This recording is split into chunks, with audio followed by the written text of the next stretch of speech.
আসসালামু আলাইকুম রহমতুল্লাহ। আলহামদুলিল্লাহ, শুরুতেই আমরা প্রশংসা করি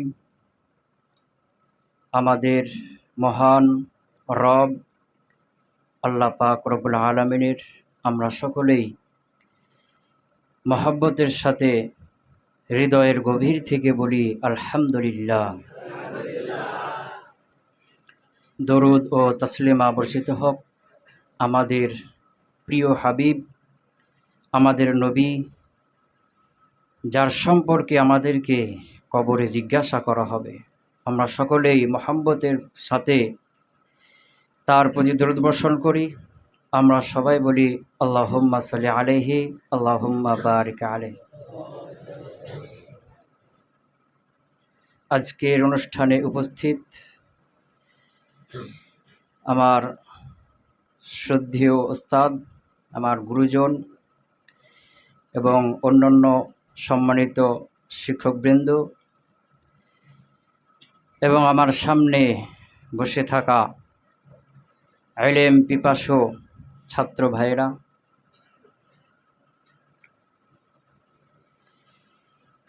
আজকে আমি কয়েকটি কথা বলার চেষ্টা করি।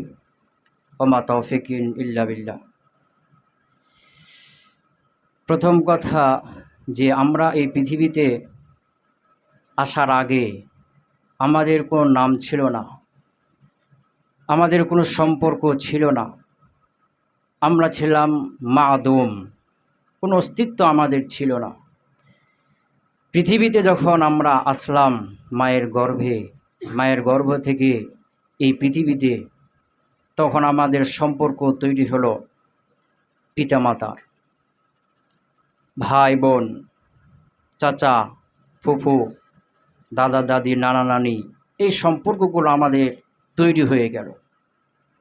এরপরে ধীরে ধীরে আমরা বড় হলাম, আমাদের বাড়ি থেকে বের হয়ে আশেপাশের বাড়ি যাওয়া শুরু করলাম, সেই বাড়ির লোকদেরকে আমরা চেনা শুরু করলাম, তাদের সাথে একটা সম্পর্ক হলো, এরা আমাদের আত্মীয়। এরপরে আরেকটু যখন বড় হলো, গ্রাম ঘোরাঘুরি শুরু করলাম, গ্রামের এই দিক ওই দিক, এই মাথা ওই মাথা ঘোরাঘুরি করতে লাগলাম, মানুষকে চিনতে লাগলাম, আর সম্পর্ক তৈরি হলো, এরা আমাদের গ্রামের মানুষ। এরপরে যখন আরও বড় হয়ে যায়, আরও বালেগ হয়, তখন আমরা গ্রাম ছেড়ে দূরে দূরে আমরা নিজের প্রয়োজনে আমরা চলে যাই, কাজ করতে যাই, চাকরি করতে যাই, লেখাপড়া করতে যাই। সেখানে আমাদের আবার সম্পর্ক তৈরি হয়। ব্যবসা করতে গিয়ে অনেকের সাথে বন্ধুত্ব হয়, ব্যবসায়িক সম্পর্ক, ব্যবসায়িক পার্টনার হয়ে যায়। লেখাপড়া করতে গিয়ে ক্লাস ফ্রেন্ড, সহপাঠীর একটা সম্পর্ক তৈরি হয়ে যায়, ছাত্র ওস্তাদের সম্পর্ক তৈরি হয়। কাজ করতে গিয়ে, রাজমিস্ত্রির কাজ করতে গিয়ে, সেখানেও বন্ধু বান্ধব তৈরি হয়ে যায়। এরপরে বিবাহ শাদী হয়, সেখানে স্ত্রীর সাথে সম্পর্ক তৈরি হয়, শ্বশুর শাশুড়ির সম্পর্ক তৈরি হয়, এরপরে ছেলে মেয়ের সম্পর্ক তৈরি হয়। এই পৃথিবীতে আমাদের অনেক সম্পর্ক ধীরে ধীরে তৈরি হয়ে যায়।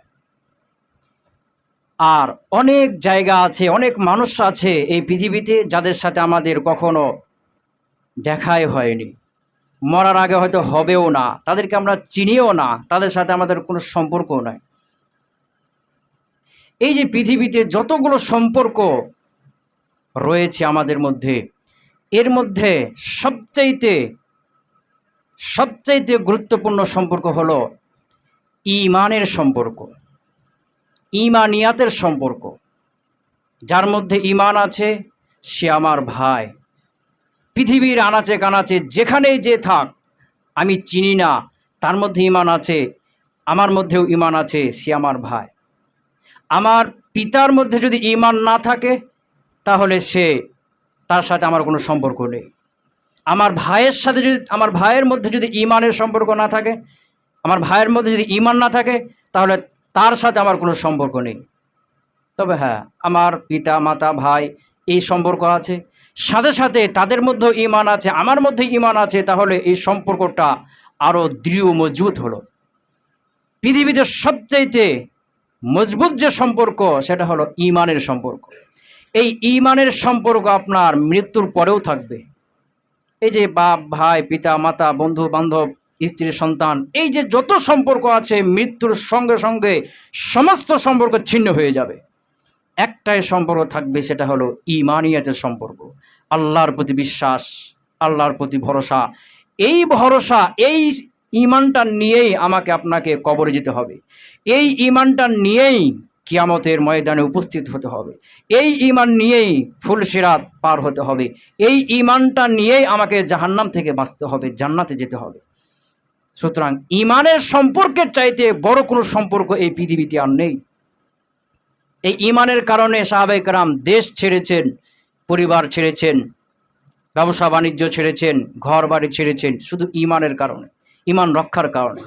এই ঈমান রক্ষা করতে গিয়ে আসহাবে কাহাফ নিজের বাড়ি পরিবার দেশ ব্যবসা বাণিজ্য সব ছেড়ে দিয়ে গাড়ে গুহায় চলে গিয়েছে। আসহাবে কাহাফ সেই গুহায় চলে গিয়েছে। ঈমান হলো সবচেয়েতে মজবুত এক সম্পর্ক। এই ঈমান যার মধ্যে আছে সে আমার ভাই, যার মধ্যে নেই সে আমার ভাই না। যেমন নূহ আলাইহিস সালাম, তার এক ছেলে কেনান, সে পানিতে প্লাবনে ডুবে মারা যাচ্ছে। আল্লাহকে বলছেন, আল্লাহ ইন্নাহু মিন আহলি, এ তো আমার পরিবারের একজন, সে তো আমার ছেলে। আল্লাহ বললেন, লাইসা মিন আহলিক, ইন্নাহু লাইসা মিন আহলিক, সে তোমার পরিবার না। তোমার পরিবারকে এই যে মুমিনরা। তাহলে ঈমান যদি না থাকে তাহলে নিজের পিতার সাথেও কোনো সম্পর্ক থাকে না। মুসআব ইবনে উমাইরের কথা শুক্রবার আলোচনা করছিলাম। এই মুসআব ইবনে উমাইর ধনীর দুলাল ছিলেন। সকালে এক পোশাক, বিকেলে আরেক পোশাক, সকালে এক পারফিউম, বিকেলে আরেক পারফিউম।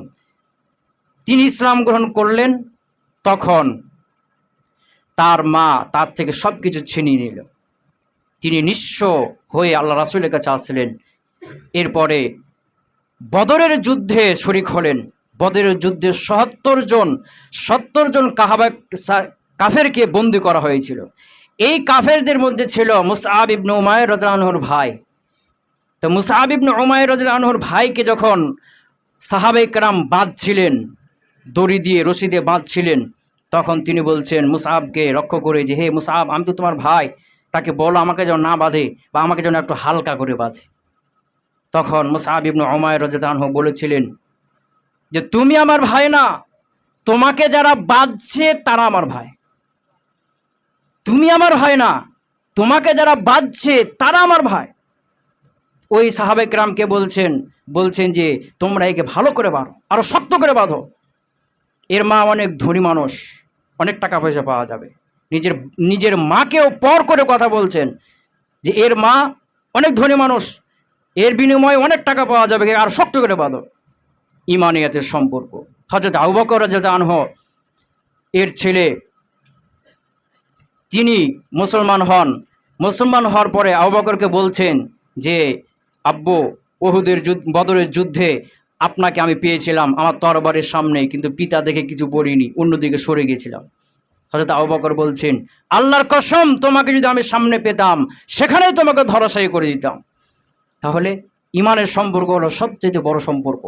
এই ঈমানের কারণে দেশ ছাড়তে হলে ছাড়া লাগবে, পিতা মাতা বাড়ি গাড়ি যা আছে স্ত্রী সন্তান সব কিছু ছাড়তে হবে ঈমান রক্ষার জন্য। পৃথিবীর সবচেয়ে মূল্যবান হলো ঈমান। এটা আমাদের খেয়াল রাখতে হবে। আমরা যেখানে থাকি না কেন ঈমানের সাথে কোনো কিছুকেই কম্প্রোমাইজ করা যাবে না, ছাড় দেওয়া যাবে না। এটা হলো একটি কথা। আরেকটি কথা হলো আমাদের হকের তালাশ থাকতে হবে, হকের তালাশ করতে হবে। হক যেখানে আমাদেরকে সেখানে যেতে হবে, হক খুঁজতে হবে। আল্লাহ রাব্বুল আলামিন বলছেন, হুয়াল্লাযী আরসালা রাসূলাহু বিল হুদা ওয়া দীনিল হক লিইয়ুযহিরাহু আলা দ্বীনি কুল্লি। আল্লাহ তার রাসূলকে পাঠিয়েছেন হেদায়েত দিয়ে এবং হক দিয়ে, হেদায়েত দিয়ে এবং হক দিয়ে। কেন? লিইয়ুযহিরাহু আলা দ্বীনি কুল্লি, যেন সমস্ত দিনের উপরে বিজয় করে দেন। লিইয়ুযহিরা এর হুয়া ফাইল, মারজা হলেন আল্লাহ। লিইয়ুযহিরা, আল্লাহ বিজয় করে দিবেন। জহরুন হলো পিঠ, কার পিঠ? উটের পিঠ। উটের যে পিঠ চূড়া থাকে সবচেয়ে উঁচু জায়গা তার পিঠ, এটাকে বলে জহরন। ইউজহেরাহ, আল্লাহ কি করে দিবেন? বিজয় করে দিবেন, উপরে করে দিবেন, সবার উপরে করে দিবেন। হো কাকে? ওই আল্লাহ রাসূলকে, আল্লাহ দিন কুল্লি, সমস্ত দিনের উপরে। এখানে আল্লাহ রাব্বুল আলামিন আল্লাহ রাসূলকে সবার উপর বিজয় দান করবেন। কেন? কারণটা কি? কারণ আমাদের নবীর সাথে হক আছে। আল্লাহ আগে বলেছেন যে নবীকে আমি হক দিয়ে পাঠিয়েছি, আর এই নবীকে আমি বিজয় করব। কেন বিজয় করব? কারণ আমার নবীর সাথে হক আছে। সুতরাং আমার আপনার সাথে যদি হক থাকে তো বিজয় সুনিশ্চিত, আমার আপনার সাথে হক না থাকে তাহলে পরাজয় সুনিশ্চিত। এই জন্য হকের তালাশে থাকতে হবে। এখন এই আধুনিক যুগে, ফেসবুকের যুগ, এখানে আমরা যখন পোস্ট করব, কমেন্ট করব এবং যেখানে কোনো আলোচনা করব, আমাদের প্রত্যেকটা কথার পিছনে যেন হক থাকে। যখন একটা পোস্ট করব, একটা কমেন্ট করব বা কোনো একটা কথা বলবো কোনো ওস্তাদ সম্পর্কে বা যে কোনো একটা বিষয় সম্পর্কে, দেশ সম্পর্কে কথা যখন বলবো, আগে আমাকে তালাশ করতে হবে আমার কথার পিছনে হক আছে কিনা, আমার কথার পিছনে কোরআন সুন্নাহর সহি এলেম, সহি বিষয়টা, হক জিনিসটা আছে কিনা। হক যদি থাকে তাহলে আমাকে সেটা বলতে হবে, করতে হবে, আর না থাকলে সঙ্গে সঙ্গে প্রত্যাখ্যান করতে হবে। এবং দেখতে হবে যে কার পোস্টে, কার কমেন্টে, কার বক্তব্যের মধ্যে হক আছে, কার বক্তব্যের মধ্যে হক আছে। দেখা যাবে যার বক্তব্যে, যার কথা হক আছে, সঙ্গে সঙ্গে সেটাকে গ্রহণ করে নিতে হবে। কারণ হক তার নিজের গতিতে চলে, হককে পরাজিত করা যায় না। যেমন মনে করেন এখন যে দিন, এখন রাত, এটা সত্য, এটা হক। এখন যে রাত, এটা হক না, এটা হক। এখন সারা পৃথিবীর মানুষ যদি বলে যে না এখন এখন দিন, এখন দিন, তাহলে এই যে এখন যে রাত, এই হক বিষয়ের কোনো পার্থক্য হবে? কোনো পার্থক্য হবে? হক হক, এখন রাত রাত। পুরো পৃথিবীর মানুষ যদি বলে যে এখন দিন, তাহলে কি দিন হয়ে যাবে? হবে না। হক পরিবর্তন হবে না। হকের বিরুদ্ধে যারা যাবে, বিপরীতে যারা যাবে, তারা পরিবর্তন হয়ে যাবে, তারা ধ্বংস হয়ে যাবে, তারা নিঃশেষ হয়ে যাবে। কিন্তু হককে পরাজিত করা যায় না। এই জন্য হকের তালাশ আমাদের করতে হবে। কোথায় হক আছে? আমার কথায় হক আছে নাকি উনার কথায়, উমুক আলেমের কথায় বা উমর কথায়? যার কথায় হক থাকবে সেটা গ্রহণ করতে হবে, সে আমার শত্রু হলেও। কারণ হক আমার লাগবে, হক ছাড়া আমি বিজয় হতে পারবো না। হক আমার সাথে থাকলে বিজয় সুনিশ্চিত। এই জন্য হক আমাদেরকে তালাশ করতে হবে। 2 নম্বর কথা। 3 নম্বর কথা হলো যে কোনো কথা বলার আগে, কারো সম্পর্কে কথা বলার আগে যাচাই বাছাই করতে হবে। কারণ যুগটা হলো ফিতনার যুগ, মিথ্যার যুগ, গুজবের যুগ। ফেসবুক, ইউটিউবে গুজবে ভর্তি হয়ে আছে। তোমরা যারা উসুল হাদিস পড়ছো তারা আয়াতটা জানো যে ইন জাআকুম ফাসিকুন বিনাবাইন ফাতাবাইয়ানু। যখন কোনো ফাসেক কোনো সংবাদ নিয়ে আসবে সেটাকে ফাতাবাইয়ানু, যাচাই বাছাই করে আগে নিশ্চিত হও। কারণ যাচাই বাছাই করে নিশ্চিত না হলে সেটা বিশ্বাস করবে, আর সেই তথ্যের ভিত্তিতে কোনো একটা কাজ করে ফেলবে, তখন কাজটা ভুল হয়ে যাবে, নিজেকে আবার লজ্জিত হতে হবে কি করলাম। এই জন্য যাচাই বাছাই করে নিতে হবে। বড় বড় আলেম ওলামা যারা আছে তাদের যে কোনো কথা বক্তব্য যখন তোমার কাছে ভুল প্রমাণিত মনে হবে, সঙ্গে সঙ্গে যেন তার প্রতিবাদ না করি। সেটাকে বুঝতে হবে যে উনি বলছেন, উনার কোনো পরিস্থিতি আছে কি না, থাকতে হবে। এরপরে যদি বলে থাকেন দেখতে পাচ্ছ ওস্তাদের এটা ভুল, সঙ্গে সঙ্গে সেই ব্যাপারে কমেন্ট করবা, সেখানে গিয়ে কড়া কথা বলবা। এই ধরনের কর্মকাণ্ড করা যাবে না। কারণ ওস্তাদ ভুল হতেই পারে, হবে। তোমার যদি সুযোগ হয় ভালো করে আদবের সাথে ওস্তাদকে বলো, তোমার দলিলটা উপস্থাপন করো। যদি সুযোগ না হয় চুপ থাকো। এই জন্য বড় আলেম ওলামা যারা আছেন তাদের বিরুদ্ধে, তাদের বিপরীতে খবরদার সহজে মুখ খুলতে যেও না, সহজে মুখ খুলতে যেও না। যেমন উসাইমিন রহিমাল্লাহ একটা কথা বলছেন যে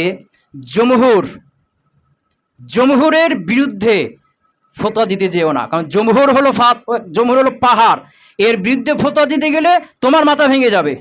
পাহাড়ের সাথে টক্কর দিলে তোমার মাথা ভাঙবে, পাহাড়ে কিছু হবে না। এরকম জমহুরের বিরুদ্ধে ফতোয়া দিতে গেলে খুব সাবধানে দিতে হবে।